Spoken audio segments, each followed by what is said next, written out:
ଗମନାଗମନ ପାଇଁ ଲୋକେ ନାହିଁ ନଥିବା ଅସୁବିଧା ଭୋଗୁଛନ୍ତି।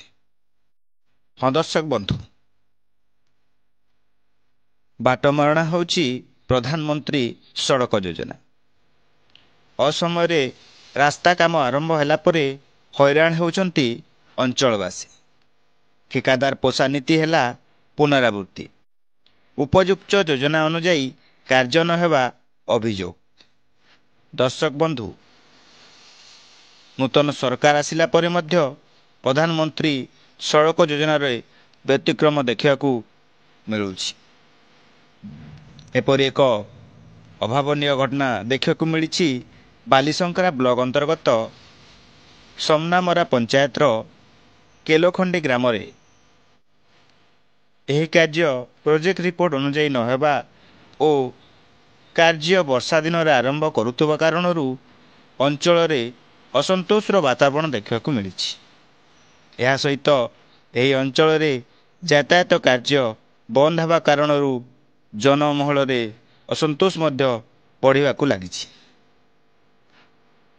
ଆସନ୍ତୁ ଅଞ୍ଚଳବାସୀଙ୍କ ପ୍ରତିକ୍ରିୟା ନେବା, ସେମାନେ କ'ଣ କହୁଛନ୍ତି। ଆପଣଙ୍କର ପରିଚୟ? ରତନ ବାରସତିଆ, କାଣା ଏଇଟା କ'ଣ? ସମନାମରା ଜିପି ବାଲିଶଙ୍କରା ବ୍ଲକ କେଲୋଖଣ୍ଡି ଗାଁ। ଏଠି କ'ଣ ସମସ୍ୟା ହେଇଛି ଆପଣଙ୍କର?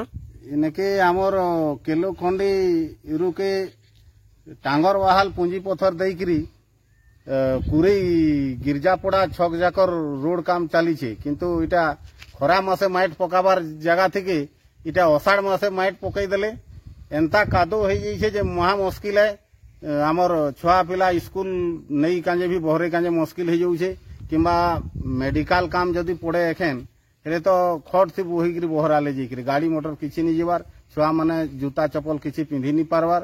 এতে হইরান হউছু আমি যে মুশকিল লোক দোকান পতর भी বাহারি নি পারবার, বজার ঘাট भी এই প্রকার কাদো হয়ে যাইছে। আউ এটাকে সরকার নজরে নেবার কথা।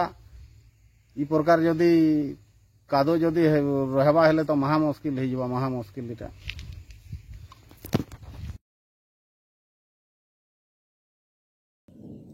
ବାଲିଶଙ୍କରାରୁ ଦୁର୍ଯ୍ୟୋଧନ ଗଡ଼ିଆଙ୍କ ରିପୋର୍ଟ, ସନ୍ଧାନ ନ୍ୟୁଜ୍।